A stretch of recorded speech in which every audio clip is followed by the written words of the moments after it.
So this is a 10-minute video. It's going to contain spoilers for The Last Voyage of the Demeter and Bram Stoker's Dracula. So if you don't want to be spoiled, get out of here. Don't watch it. Read the book. Watch the movie. Come back. Don't. Whatever makes you happy.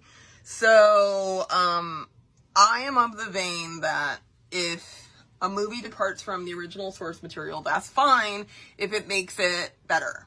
So if the departure is still in the spirit of the book and actually is an improvement on the book, kind of like The Mist, then I'm all for it. I think that's wonderful. Let's do it. You know, let's make that happen.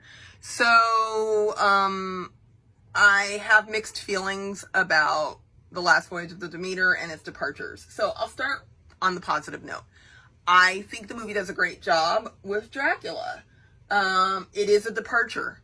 So Dracula in the movie is totally brutal, animalistic, bat-like, gargoyle-like, very much Nosferatu meets Guillermo del Toro's The Strain. This is not a guy who this is not a guy who's going to seduce you and invite you over for dinner and like, I can't believe this is the same guy who's buying real estate and securing passage on a ship. Like, this is not that guy. This is the guy who is the granddaddy to the vamps in 30 Days of Night. Like, he is not playing. He's mean.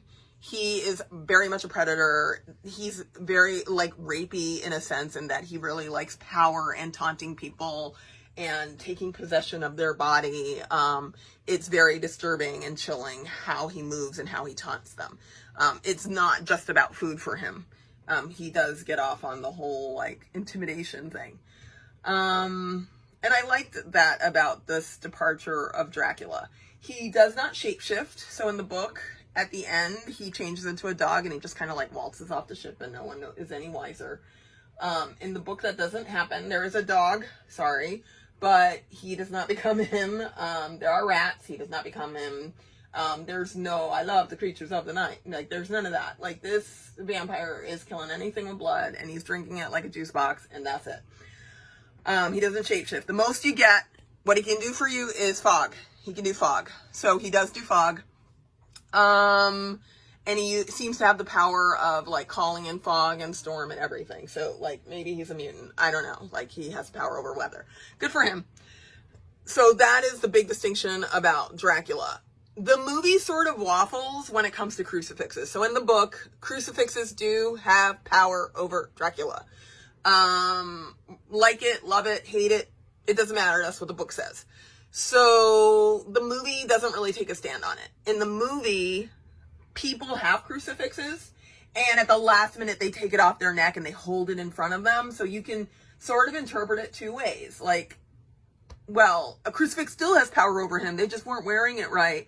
And so it didn't really touch him. So it had no effect. So that's why it had no effect. But you could also take it another way. It didn't have an effect on him because crucifixes in this world wouldn't have an effect on him. Remember, the story is about Clemens, who's the protagonist, a black British doctor, who's played brilliantly by Corey Hawkins, who does a lot with very little. He's not given a lot to do other than be a good man who's black and that we're supposed to root for because of that. Which, by the way, that works. But, you know, like, he doesn't have an issue with supernatural. He's like, this is science. So it falls in line with that sort of vibe of like, this isn't supernatural. He's like an animal. He's an entity. He fears death. He's hungry.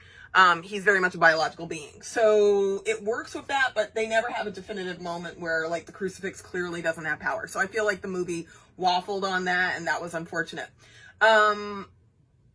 Also, getting back to the idea of the story, it's 2 hours, which is too long, especially if for such a slim section of the book, and they don't really do a lot with it. So the characters are very much archetypes.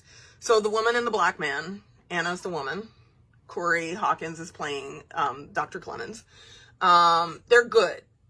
And they're just good because, you know, everybody else hates them and they're women and they're black and it's awesome and we like them. And they are the best characters in the film. Like, they're the ones you're going to root for. They're amazing. They have really great scenes together and they're like really the ones who take a stand against Dracula and are really trying to do something. With that said, the rest of the crew is sort of like, it's supposed to be a crew of Russian people. It's a Russian ship. Remember at the beginning of the movie, there's a caption that says it's a Russian ship. In the book, they explicitly say it's an all Russian crew. and one Romanian. There is not even a Russian actor in this group. There are explicitly Irish characters in the film, including Ser Davos from Game of Thrones, Liam Cunningham. He's the lovable, grandfatherly, avuncular, everybody loves him captain, which is very much sort of in the vein of how we've seen him now. I don't actually have a problem with this, but it is sort of like a huge departure that you can't ignore. There's not a Russian, and when people are having accents, it's very much in the American vein of I am Russian. And it's like, if you've ever seen a Russian film or met a Russian person or met even anyone from like the Eastern Europe, like, that's not what they sound like. They don't act like that. It's just not, it's not realistic. It's very much an American version of like how we see that side of the world. I mean, it's like Australians and Americans playing this. It's fine. They do a good job with what they're given, but this is not a Russian ship. It's still a departure. So I had to note that. I did love the departure with a Filipino cook. For some reason, that brought me a lot of joy. I loved that he was like the ultra Catholic on board. I thought they could have done more with his character. Also, his character is very much a departure from the book. They use his character to sort of jump off the ship and like try to survive and ditch everyone and not care that they were gonna die. And he sort of like loses his shit epically and blames everyone for being sinners. And it's like, dude, you could just hate us and leave. Like, you don't have to drag us. And he really does try and drag them. But it's sort of one of those things where, in the book, it's actually more desperate. This person isn't trying to escape. They just want to die and not die being food. So, I feel like that departure wasn't as scary as the book, except in that Dracula was like, nope, I'm definitely eating you. So that was where it was more scary because of that brutality of like, Dracula is not letting anything go. There's also a kid on board, which I hated initially, but then when they took it in the direction of It Part 1, don't watch Part 2, it's not good. But if they took it in the direction of It Part 1, where like Dracula's like, great, a kid, I always wanted a juice bag, like he gets his little snack on, it's totally brutal. It's very like Salem's Lot, how the kid comes back as a vampire. So I thought that worked, but it was like really punishing to have to deal with a kid for a majority of the movie and like watch him be cute and just, you're like, oh God, like what's, like, is everyone going to try and sacrifice himself for the kid? No, they didn't. So thank God. And now for me, a really big departure that the movie makers did not get and the book did get is that in the movie, everyone trusts the captain. They love the captain. They think he is a great guy. He's looking out for their welfare. He cares about them. It's his idea to do the double watch. He sort of co-signs anything that preserves life. Only one crew member, I think it was a doctor and someone else, possibly Anna, the woman, who I will not give away her awesome, she has probably the best like story arc.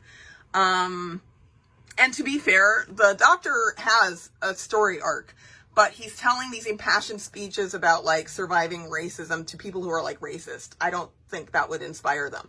But anyway, they do the search in the ship and, they come up with nothing.